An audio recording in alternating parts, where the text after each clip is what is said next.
For a setup season, House of the Dragon went for a super fast-paced style of storytelling, jumping through the years to reach the main conflict by the season 1 finale. So naturally, some of the slower book moments had to be scrapped. I'll just name 10 I think are worth mentioning out of respect for time, because there's a lot in this book that the show writers are adapting. Beginning with the premiere's opening scene, where the old king is holding a great council to vote on who will succeed him. A scene I was pleasantly surprised was even included. A key moment in the story, but it was 13 days long in the lore. House Dragon just fast forwarded to the very last moment, where Viserys was selected over Rhaenys' line. It wasn't just these two on the ballot, however. 14 claims were put forward and examined by the lords assembled. Two men who were not among the claimants were who worried the nobles most because they seemed ready for war if things didn't go their way. Reports had reached the court that Corlys Velaryon was massing ships and men on Driftmark to defend the rights of his son, Laenor, whilst Daemon Targaryen, a hot-tempered and quarrelsome young man of 20, had gathered his own men of sworn swords in support of his brother, Viserys. A violent struggle for succession was likely no matter who the old king named to succeed him. I guess there wasn't enough time to pan to Daemon in the crowd with a crazy gang of thugs ready to fight Corlys' powerful fleet.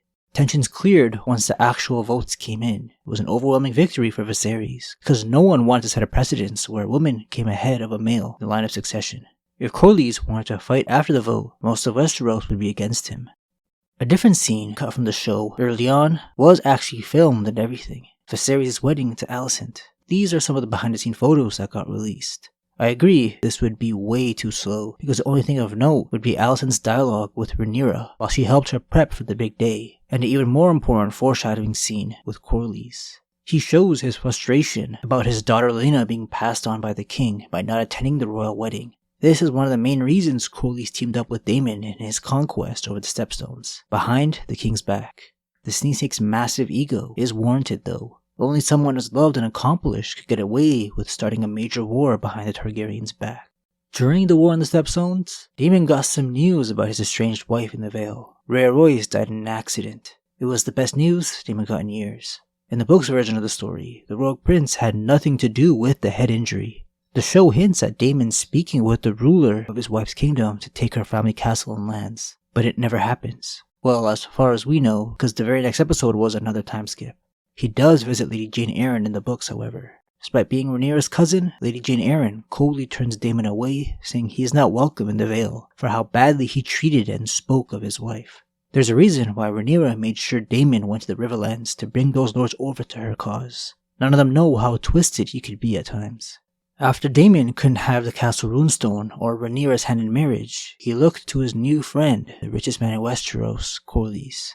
Newly single Daemon set his eyes on his 22-year-old daughter. Laena had been betrothed from the age of 12 to a son of the Sea Lord of Braavos, but the father had died before they could be wed, and the son soon proved a wastrel and a fool, squandering his family's wealth and power before turning up on Driftmark. Lacking a graceful means to rid himself of the embarrassment, but unwilling to proceed with the marriage, Lord Corlys had repeatedly postponed the wedding. Prince Daemon fell in love with Laena, the singers would have us believe. Men of a more cynical bent believed the prince saw her as a way to check his own descent. Once seen as his brother's heir, he had fallen far down the line of succession, and neither the Greens nor the Blacks had a place for him. But House Velaryon was powerful enough to defy both parties with impunity. Weary of the Stepstones and free at last of his bronze bitch, Daemon Targaryen asked Lord Corlys for his daughter's hand in marriage. Only that son of the former Sea Lord was still around. The exiled Braavosi betrothed remained impotent, but not for long. Daemon mocked him to his face so savagely, the boy had no choice but to call him to defend his words with steel. Armed with Darksister, the prince made short work of his rival, and wed Laena Velaryon a fortnight later, abandoning his hard-scrabble kingdom on the Stepstones. All of this slow stuff happened that long time jump between Rhaenyra's wedding to her birthing Joffrey. Daemon and Corlys have come a long way since the Great Council, where they were at each other's throats, now the closest of allies. Remember this scene? That is no true Velaryon. Yeah, who doesn't? Well, things didn't end here for lesser members of House Velaryon. 5 of Corlys' nephews protested to the king that the current heir of the family is a bastard, and has no actual Velaryon blood. They were calling the king's grandsons bastards to his face, thereby insulting Rhaenyra in the process, to the king's face. His beloved daughter is always where the king draws the line. All 5 nephews had their tongues removed for making these accusations, and all 5 are alive and furious by the start of the Civil War. They earned the nickname of the Silent Five afterwards. Only Vaemond Valerion's flashy beheading made it on screen.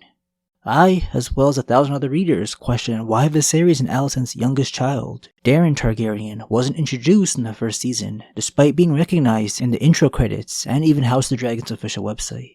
One specific moment from the books that sticks out is King Viserys recognizing some serious animosity between Alicent and Rhaenyra. So to get ahead of any future conflicts, the peace-loving king had his newborn son Daeron share a wet nurse with Rhaenyra's eldest son, Jacaerys.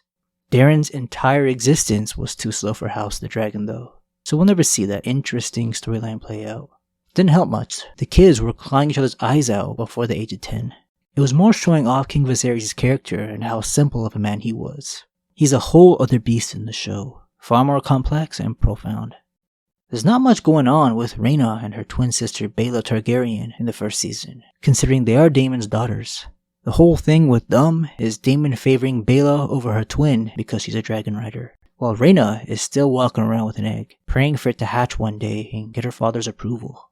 Well, there's a little more to this in the lore that explains why someone her age still has an egg. This is her second egg actually. Knowing Daemon, he excitedly put 2 in their cradles soon after they were born. Baela's egg hatched into a dragon she would name Moondancer. Rhaena's egg hatched too, except it was a broken thing that died within hours of emerging from the egg. Thanks to Syrax being a baby-making machine, just like her mother, the Targaryens could afford to give her another one and hope for a better result. And now we have to wait and see what happens while she sleeps with it every night, hoping for a beast to match her sister's Moondancer.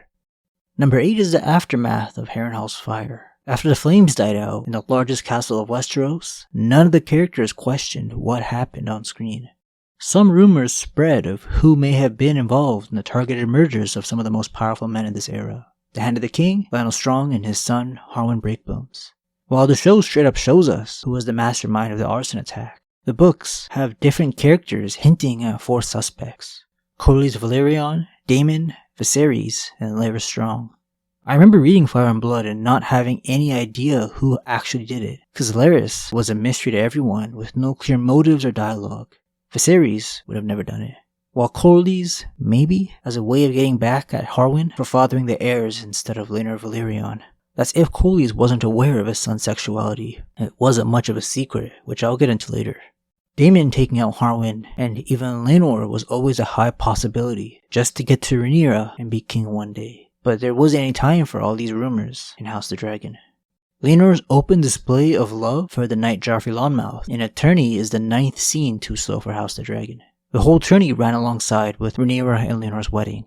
Laenor and Joffrey's confidence was sky high during the celebrations. Looks like he inherited Corlys' ego, and he was a dragon rider. Who did he have to hide from?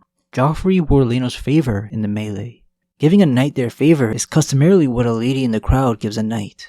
Then Joffrey was brutally killed by an enraged Criston Cole. Laenor stayed by his bedside, crying for 6 long days as he lingered on before dying.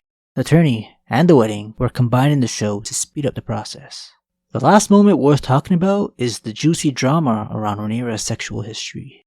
Again, we never get confirmation of what really happened between Rhaenyra and Daemon, or even with Criston Cole in the books. Something big was brought to King Viserys' attention. The books allude to Daemon seducing his niece. In the end, Daemon was kicked out of King's Landing, but the king's hand suggested a harsher punishment.